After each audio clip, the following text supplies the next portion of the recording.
Reborn as the female lead of a tragic romance novel, I was in the middle of having my kidney taken out by the male lead for the woman he loved. The male lead's assistant handed me a bank card. "There's 5 million on this, take the money, and let's act like nothing happened." Outside the operating room, the second female lead held the male lead's hand pitifully. "Brother, it's all my fault. If it weren't for me, sister wouldn't have." Lying on the hospital bed, I watched them act while the system's voice rang in my mind. "Ding, a kidney harvesting plot has been detected. Congratulations, host, on activating the damage transfer function." I chose yes, without hesitation. The cold surgical lights came on, stinging my eyes. The lead surgeon, wearing a mask, said, "Mr. G has instructed that only local anesthesia be used. You are to remain conscious throughout the entire procedure." As he said this, the scalpel in his hand had already come down. I didn't feel any pain. Outside the operating room, however, €1's heartrending scream rang out.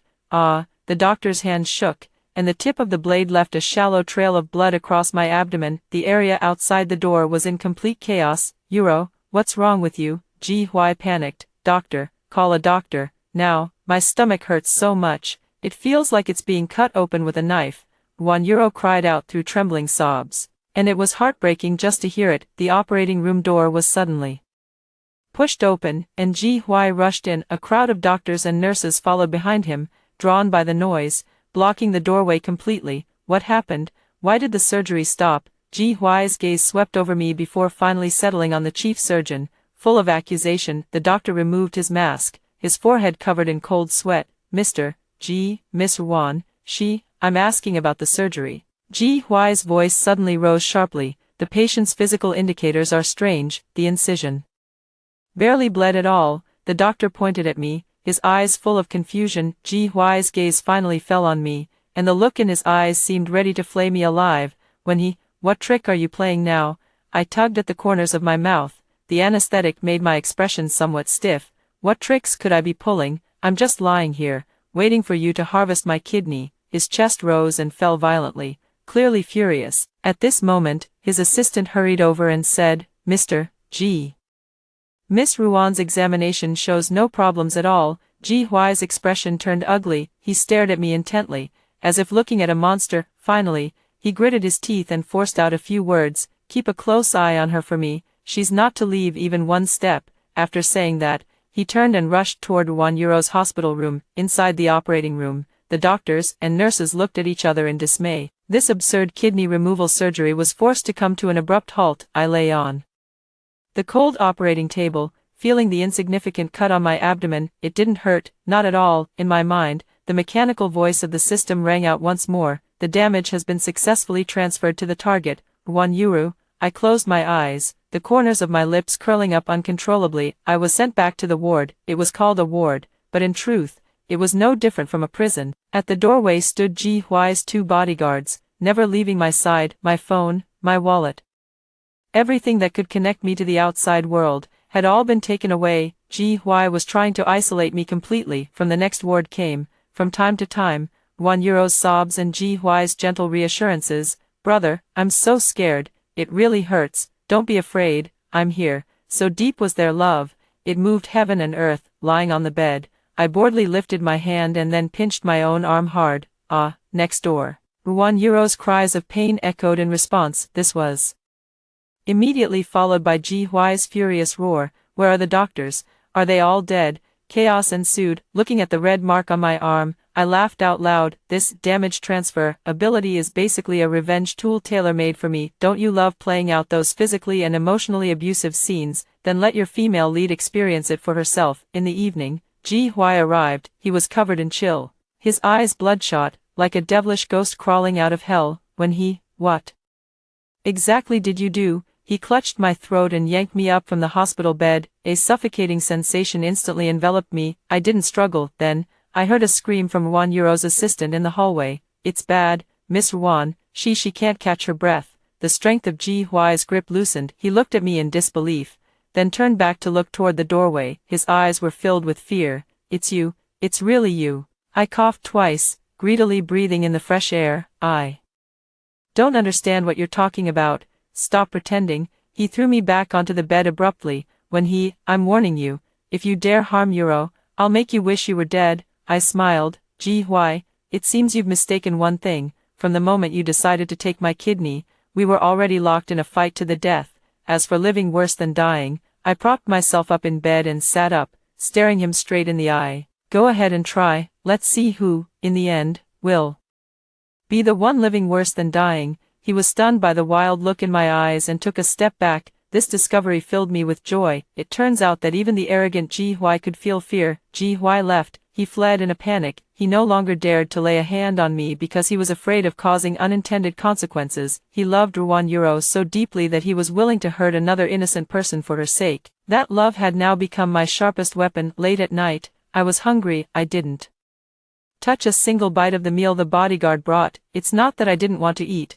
I just didn't dare. Who knows if Ji Hui might have slipped something into it. I pressed the call button by the bed. Young nurse walked in, her attitude cold. What is it? I'm hungry. I want the crab roe buns from the place outside the hospital. The nurse frowned. The hospital has a cafeteria. I don't like the cafeteria food. I looked at her. You're a new intern, right? Help me out with this, and I'll give you something in return. She hesitated. Ji Hui had bought off most of the medical staff here with money, but there were always exceptions. For example, a young girl like this who had just started out and had not yet been beaten down by society. I felt out a lipstick from under the pillow. It was a limited edition piece from some luxury brand, and the original owner had bought it but never used it once. This is a token of gratitude. The little nurse's eyes lit up. Wait for me. She took the lipstick and hurried out. Half an hour later, she came back carrying crab roe buns and a bowl of porridge, and thoughtfully helped me slip past the bodyguards at the door.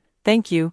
I sincerely expressed my gratitude. You're welcome. She scratched her head. Actually, we all know that what Mr. G did was too much. I smiled but didn't respond. After eating and drinking my fill, I felt some strength returning to my body. Since I had nothing better to do, I decided to add a little more spice to the neighbor's situation. I got out of bed and, barefoot, walked around the cold floor a few times. A chill shot straight up from the soles of my feet, making me shiver. Hiss, so cold.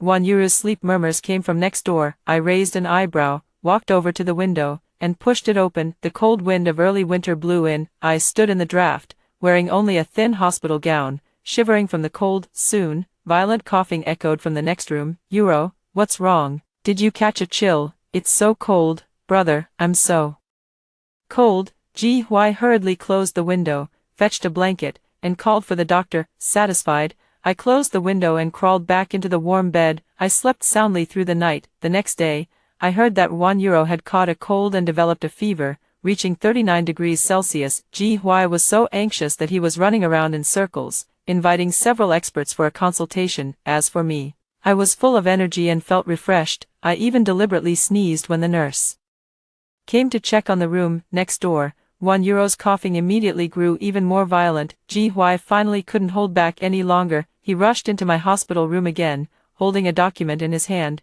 and slammed it down in front of me. When he signed it, I picked it up and saw it was an organ donation consent form. Dream on. I threw the document back in his face. His face turned ashen. Don't push me. Me push you? I laughed as if I'd heard the biggest joke. Ji Hui, who's really pushing whom here? Euro is in critical condition. Her kidney failure is getting worse and worse.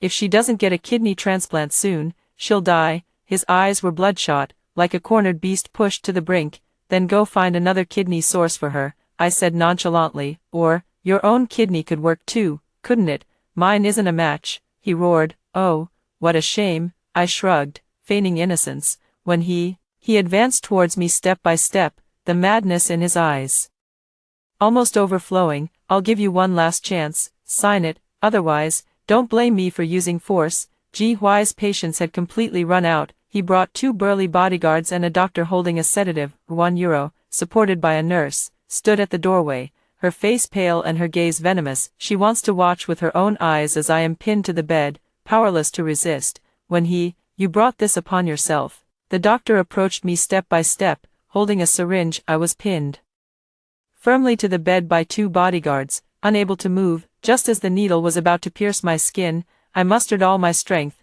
abruptly turned my head, and bit down on the arm of a nearby bodyguard. I used every ounce of force I had. The taste of blood spread through my mouth. The bodyguard cried out in pain and instinctively released me. Ah, my hand hurts so much." At the doorway, €1 suddenly clutched her arm, screaming as she collapsed to the ground. Ji-hwi was the first to react, rushing to €1's side and lifting her up. "Euro, what's wrong? Where does it hurt?" My hand, it feels like I was bitten by a dog," €1 cried, tears and snot streaming down her face as she pointed at her arm. That area was completely smooth, with no wound at all. Ji-hwi's gaze suddenly turned to me, then to the bodyguard who was clutching his arm, bleeding non-stop. An utterly absurd thought took shape in his mind. His face turned even paler and uglier than a dead man's. Taking advantage of the chaos, I broke free from the other bodyguard's grip and leaped off the bed. In the confusion, I saw a fruit knife on the bedside table, the one the nurse had left behind when she peeled an apple for me. Without hesitation, I rushed over and snatched the knife into my hand. Everyone froze. Ji-hwi was holding €1, the doctor was holding a syringe, and the bodyguard was pressing on his wound, all looking at me with terrified expressions. I was holding the knife, but I wasn't pointing it at any of them. I aimed the tip of the knife at my own lower abdomen. It was exactly where the doctor made the incision back then. "Ji-hwi, didn't you want to use force? Come on then, let's see if your people are faster, or my knife is. Let me show you just how much pain your beloved €1 can endure." I smiled, but tears streamed down my face. It was the lingering despair and resentment of the original owner of this body, their final emotions toward this world. Ji-hwi's pupils suddenly contracted. At the moment I picked up the knife, €1 had already been so frightened that she stopped crying. She looked at me as if I were a madwoman. "No, don't," she trembled, clutching tightly at Ji-hwi's clothes. "Brother, I'm scared. Make her stop. Hurry and make her stop." Ji-hwi's Adam's apple bobbed once. He was afraid, he was genuinely terrified. Ji-hwi stared at me, his expression incredibly complex: anger, resentment, fear. What exactly do you want?" "What do I want?" I let out a light laugh, my hand holding the knife steadily, pushing forward another inch. The tip of the knife pierced through the hospital gown, the cold sensation pressing against my skin. €1 screamed again. She shoved Ji-hwi away violently, her hands frantically groping at her own abdomen as if there were truly a bloody hole there. It hurts so much. Blood, I'm bleeding." She was incoherent, her eyes unfocused. This time, no one doubted my words anymore. That eerie connection, beyond science and impossible to explain, was laid bare right before their eyes. Ji-hwi's face could no longer even be described as ugly. He seemed to have all his strength drained away, staggering slightly before steadying himself against the wall. "Let us go," he pleaded. "Let you go?" I raised an eyebrow. "Sure." I withdrew the knife but still held it tightly in my hand. "From now on, don't ever appear in front of me again. Keep your woman under control, and keep yourself in check too. Otherwise, next time, I can't guarantee where this knife will end up." My gaze swept over him with pointed intent. Ji-hwi's body trembled almost imperceptibly. Without a word, he scooped up €1, who was on the verge of fainting from fear, and fled my hospital room in a disheveled state with his entourage. The world finally fell silent. I released my grip, and the fruit knife clattered to the floor. My legs went weak, and I leaned against the wall, slowly sliding down to the floor. Everything that had just happened had almost drained all my energy. I was gambling. I was betting that Ji-hwi's love for €1 was deep enough to make him give up everything. I won the bet. From now on, the roles of offense and defense have reversed. Ji-hwi no longer bothered me. He seemed to have finally accepted this harsh reality. As long as I was around, €1 would never have peace. For the sake of his beloved's tranquility, he could only choose to stay away. I'm enjoying the peace and quiet. Without Ji-hwi's suppression, my days in the hospital were quite comfortable. The nurses who used to give me cold looks before have now become polite. After all, they couldn't afford to offend someone. Even Mr. G had to step back from using physical discomfort as an excuse. I lingered in the hospital for another half a month. Over the past half month, I've been living in absolute bliss. I wake up naturally every day, and whenever I feel like eating something, I just ask the little nurse to go buy it for me. When I have nothing to do, I deliberately create little troubles for myself. For example, while taking a walk downstairs, I pretend to accidentally trip and scrape my knee. For example, when drinking water, you accidentally burn your tongue. For example, when watching a horror movie, you get scared to the point where your heart pounds every time. Screams from €1 and roars from Ji-hwi would come punctually from the VIP ward next door. I could even imagine Ji-hwi's frustrated expression, wanting to kill me but powerless to do so. Really, what a relief. Half a month later, I felt the act had gone on long enough. It was time to leave. I went through the discharge procedures. G. Y's assistant found me and handed me a black card. Miss Wen, Mr. G said this card has no spending limit. The password is your birthday. He has only one request. He hopes you can. Take good care of yourself. Take good care of yourself. Those 4 words, coming out of his mouth, were filled with dark humor. He wasn't concerned about me. He was afraid that if something happened to me, it would implicate his darling. I took the card. Only an idiot would turn down money. This is all the compensation for my emotional distress that I deserve. Tell G Y I will. I would take good care of myself, and I would also take good care of €1. Stepping out of the hospital gate, the sunlight was just right. I took a deep breath, savoring the long-lost sense of freedom. The first thing I did was head to the mall for a round of revenge spending: clothes, bags, jewelry. I swiped my card until my hand grew tired. The original owner had lived like a shadow these past few years with Ji Hui, never daring to show her own light. Now, I just want to be as high profile as possible. As I walked out of a luxury store carrying bags of all sizes, I bumped into someone I didn't want to see. It was Ji Hui's mother, a well-maintained woman who looked elegant and affluent. When she saw me, she froze at first, then her brows furrowed tightly. Aren't you in the hospital? Why are you here? Her tone was full of scrutiny and displeasure. Mrs. G. I greeted her coolly. Those things in your hands. She glanced at the shopping bag I was carrying, her eyes full of disdain. Did Hui buy them for you? He's just soft-hearted, being played around by a woman like you.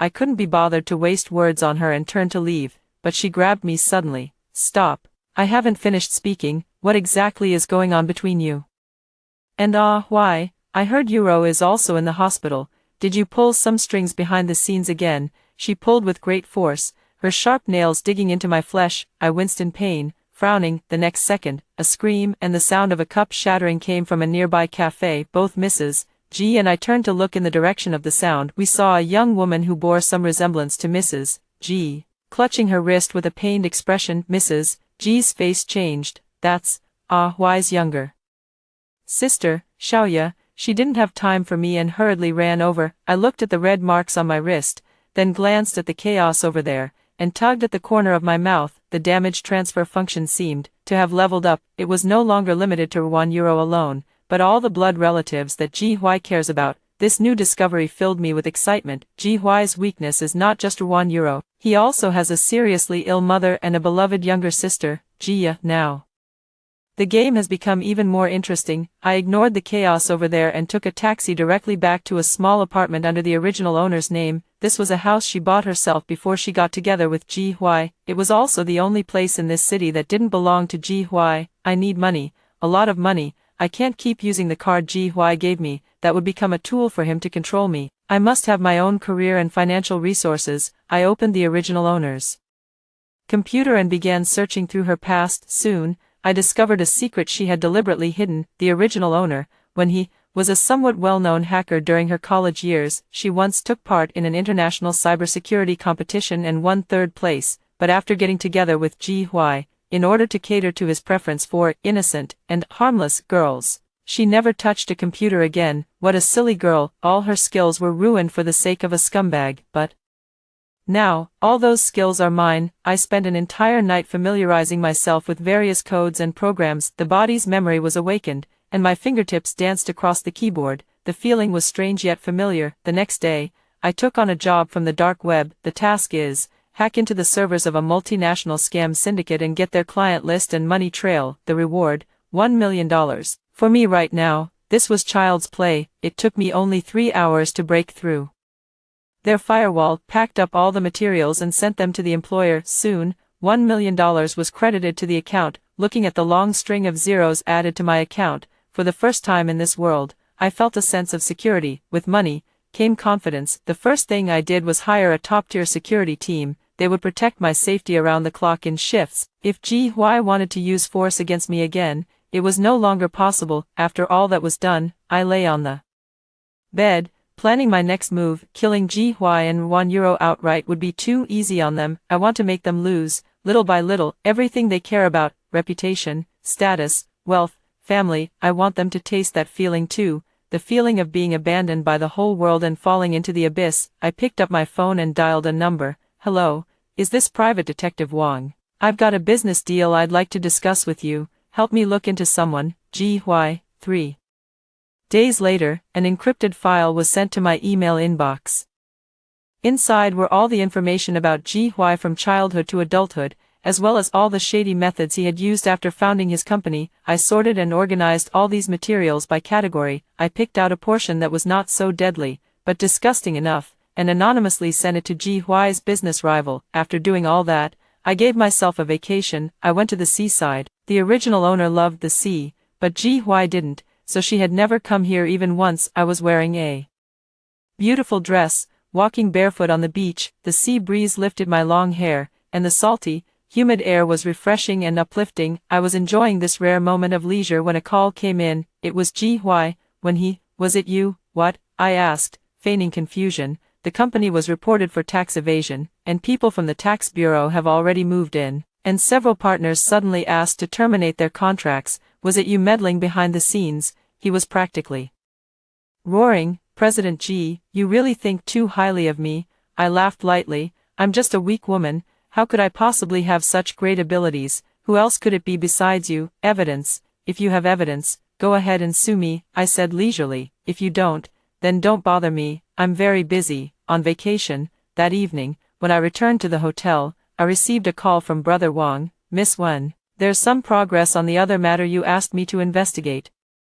Ruinuru's kidney failure may not have been congenital. My heart skipped a beat. What do you mean? I found out that during her college years, she had surgery at an underground clinic. It's unclear what specific procedure it was, but ever since then, her health has been poor. What about that clinic? Can it still be found? It's already closed. The person in charge has also disappeared, and I'm trying to figure out how to locate them. After hanging up the phone, I fell into deep thought.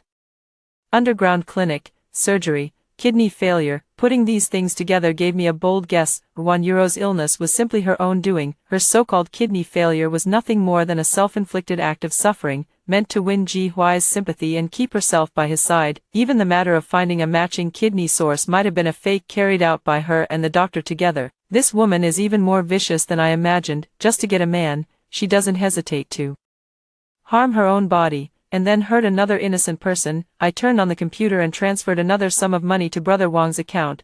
Find that doctor for me, no matter what. I want GY to see with his own eyes what kind of person his pure angel, whom he holds dear, really is. Just then, there was a knock on my door. I looked through the peephole and saw it was the hotel's room service. My intuition told me something was wrong. I called the front desk and asked whether anyone had requested room service. The front desk said no. The person outside was still persistently knocking on the door. Miss Wen, are you there? Your takeout has arrived. I didn't order any takeout. They were here for me. It was GY's people. I immediately called my security chief. I'm in room 1208. Someone is trying to break in. Get here now.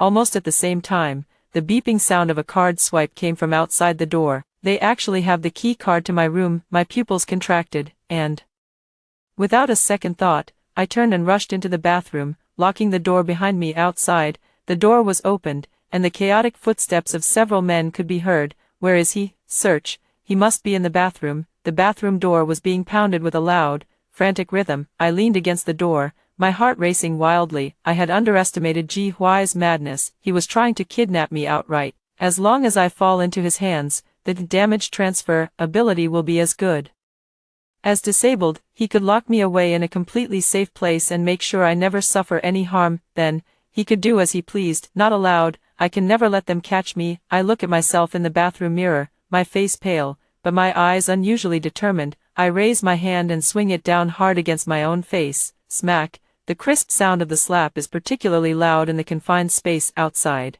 There comes a man's muffled groan of pain and the startled exclamations of his companions.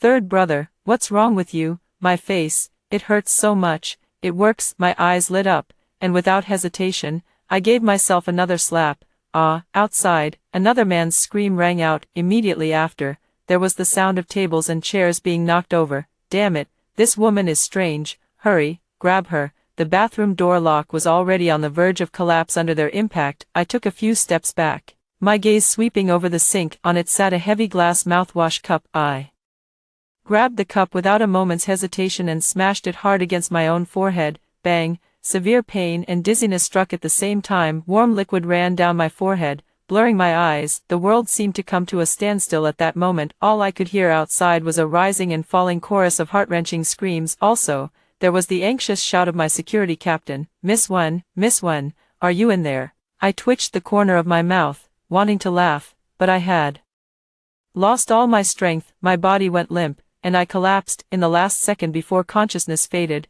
I heard the system's notification sound, detected severe trauma to the host, initiating highest level damage transfer mode, transfer targets, GY, €1, Mrs. G, Gia, transfer degree, 300%. When I woke up, I was already in the hospital. My head was wrapped in thick bandages. The attending doctor told me I had a mild concussion, along with a laceration on my forehead that required 7 stitches. "Miss Wen, you are truly fortunate," the doctor said with a look of lingering fear. "If it had been just a little off and hit your temple, the consequences would have been unimaginable." I touched my forehead, where I could no longer feel any pain. My security chief stood to the side, looking ashamed. "I'm sorry, Miss Wen, it was our negligence. It's not your fault." If GY could get the hotel's master key, he must have bribed someone at the hotel.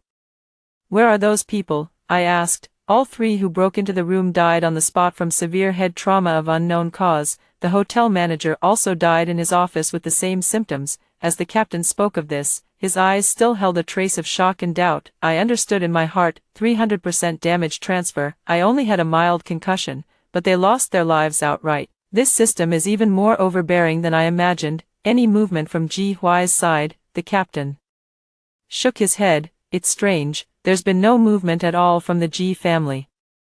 Our people found out that last night. GY, €1, along with GY's mother and sister, all 4 were rushed to the emergency room at the same time. The specific reason is unknown. The hospital has sealed off the information." I smiled. Now, the G family is truly in chaos. I only smashed my own head, yet the 4 of them have to endure 3 times the pain. I don't know how they are doing now. Are they dead, or living a fate worse than death? I took out my phone and scrolled through the news. The headlines in the finance section have already been taken over by news about the G Group. The president of the G Group, GY, and his family were involved in an accident and were hospitalized collectively, causing the group's stock price to plummet. Internal news: GY may become a vegetative state, and the G Group faces its biggest crisis since its establishment. Vegetative state. I was taken aback. Immediately, an indescribable sense of delight surged in my heart. GY, you have today too. You went to great lengths, trying to keep me under your control, yet you never expected that, in the end, you would turn yourself into a useless wreck. Truly, what goes around comes around. My phone rang. It was an unfamiliar number. I answered the call. "Hello, is this Miss Wen?" A middle-aged man on the other end of the line said cautiously. I'm the doctor who performed surgery on €1. My name is Lu Wei." I arranged to meet Lu Wei at a coffee shop. He appeared to be in his 40s, with thinning hair, a haggard face, and eyes filled with fear and unease. "Miss Wen, what do you want with me?" He avoided looking at me, nervously rubbing his hands together. "Dr. Lu, let's not beat around the bush." I pushed a cup of coffee toward him. "What really happened to €1's kidney failure?" His body jolted violently, his face turning deathly pale. I don't know what you're talking about. Is that so?" I took out my phone and played a recording. It was a conversation between Brother Wang and his subordinate. Lu Wei used to carry out illegal egg trafficking for people at an unlicensed clinic. Later, the clinic was investigated, and he ran away. Many of the girls who had their eggs retrieved there later developed varying degrees of kidney damage. Cold sweat instantly broke out on Lu Wei. "Miss Wen, this is all a misunderstanding." "Misunderstanding?" I sneered. "For money, you've ruined so many girls' lives, and now you think a simple misunderstanding can make it all go away." He opened his mouth but couldn't find the words. "I'll give you 2 choices." I put away my phone, leaned forward slightly, and stared into his eyes. "First, tell me the whole truth, including your deal with €1 and the real reason for her kidney failure. Second, I'm going to hand over this recording, along with your information, to the police right now. Practicing medicine illegally, intentional assault, multiple charges combined. You'll spend the rest of your life in prison." Lu Wei's psychological defenses completely collapsed. He fell to his knees with a thud. I'll tell you everything. Miss Wen, I beg you, give me a way out. Half an hour later, I walked out of the cafe. In my hand, there was an extra voice recorder. €1 didn't have kidney failure at all. It was because she sold her eggs to Lu Wei many times while in college, which damaged her kidney function. It was nowhere near the point of needing a kidney transplant. The so-called late-stage uremia, and the claim that only when his kidney is a match, were all an act she and Lu Wei put on together for Ji Hui.